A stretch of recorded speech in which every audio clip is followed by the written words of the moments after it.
Halo semua, pernah nggak sih kalian lihat lautan yang begitu luas, terus mikir, dengan air sebanyak ini, kok bisa ya kita mati kehausan? Nah, hari ini kita akan bongkar sains luar biasa di balik pertanyaan yang kelihatannya sederhana itu. Kenapa sih kita nggak bisa minum air laut? Coba deh, bayangin skenario ini. Kamu terdampar di tengah lautan. Air di mana-mana. Tapi, disinilah letak ironi paling kejamnya. Kamu dikelilingi triliunan galon air, tapi tubuhmu justru sekarat karena kehausan. Loh, kok bisa? Kita semua kan dari kecil sudah tahu aturannya. Jangan minum air laut. Tapi aturan ini ada bukan tanpa alasan. Apa sih yang sebenarnya terjadi pada tubuh kita kalau kita nekat menenggak air asin dari lautan? Semua ini akarnya cuma satu, garam. Tapi kita nggak lagi ngomongin sejumput garam di masakan ya. Jadi, seberapa asin sih lautan itu sebenarnya? Jawabannya mungkin bakal bikin kamu kaget. Biar kebayang ya, coba deh bayangin ini. Ambil segelas air minum biasa, terus masukin bukan cuma 1, tapi 2 sendok teh garam penuh ke dalamnya. Aduk.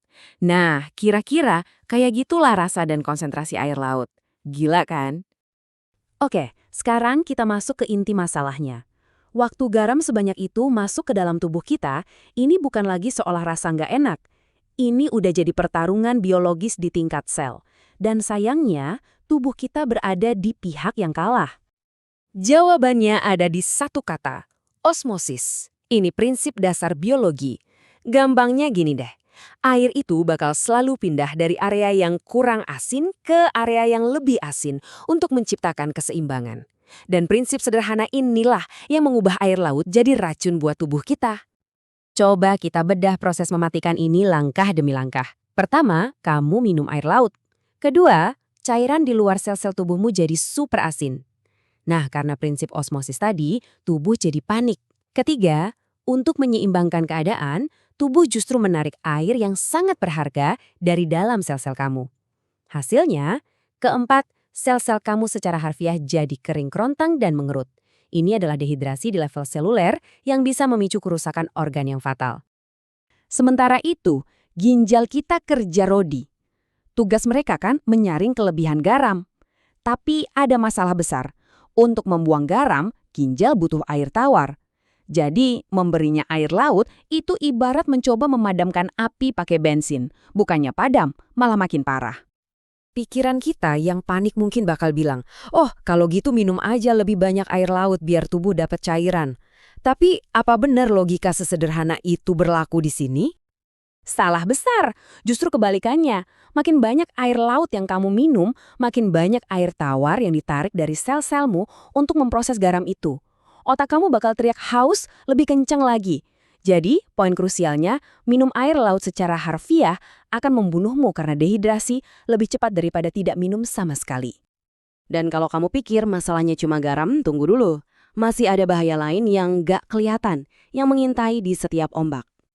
Lautan itu bukan kolam renang yang steril ya. Ini ekosistem raksasa yang penuh dengan mikroorganisme, termasuk alga beracun dan bakteri penyebab penyakit yang kalau sampai tertelan, wah bisa bikin sistem pencernaan kita kacau balau.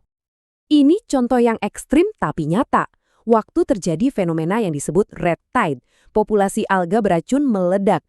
Di beberapa kasus, saking beracunnya, orang-orang di pantai yang hanya menghirup udaranya saja bisa langsung mual dan batuk. Bayangin kalau menelan air itu. Bisa menyebabkan diare parah, bahkan kelumpuhan. Oke, setelah semua cerita horor biologis ini, apa artinya lautan yang menutupi 70% planet kita ini nggak ada gunanya sebagai sumber air? Eits, tunggu dulu. Manusia itu pintar, kita sudah menemukan cara cerdas untuk mengakali ini. Jawabannya adalah teknologi bernama desalinasi. Anggap saja ini seperti saringan kopi paling canggih di dunia. Proses ini memisahkan molekul garam, mineral, dan kuman dari air, sehingga yang tersisa hanyalah H2O murni yang aman untuk diminum. Dan jangan kira ini teknologi skala kecil ya. Lihat saja angka ini. Negara gurun seperti Arab Saudi sangat bergantung pada desalinasi. Dalam setahun, mereka mengubah air laut menjadi air tawar yang cukup untuk mengisi 1000 piramida Giza. Ini adalah pencapaian rekayasa yang luar biasa. Tapi seperti kebanyakan solusi teknologi, desalinasi ini bukanlah solusi ajaib. ada harga yang harus dibayar untuk mengubah air asin menjadi air kehidupan. Ini 3 masalah utamanya. Pertama, proses ini butuh energi yang besar banget dan seringnya dari bahan bakar fosil. Kedua, karena butuh energi besar, biayanya jadi sangat mahal.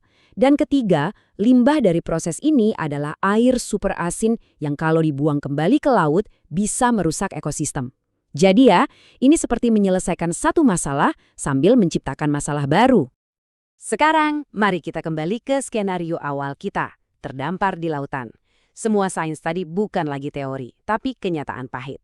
Kisah nyata berikut ini menunjukkan betapa berharganya setetes air tawar. Ada kisah nyata seorang pelaut yang bertahan hidup di atas rakit selama 76 hari. Di tengah lautan garam yang tak berujung, hidupnya bergantung pada air hujan yang langka. Dan saat keadaan menjadi benar-benar putus asa, ia terpaksa meminum darah kura-kura dan bahkan air seninya sendiri. Ini adalah gambaran nyata tentang apa yang akan dilakukan manusia demi seteguk air tawar. Jadi, penjelasan ini membawa kita pada sebuah apresiasi yang baru. Lain kali Anda minum segelas air yang jernih, segar, dan bebas dari 2 sendok teh garam, berhentilah sejenak dan tanyakan pada diri sendiri, bagi orang yang terdampar di lautan itu, berapa nilai sesungguhnya dari segelas air ini? Jawabannya, ya, tak ternilai. Terima kasih telah menyimak.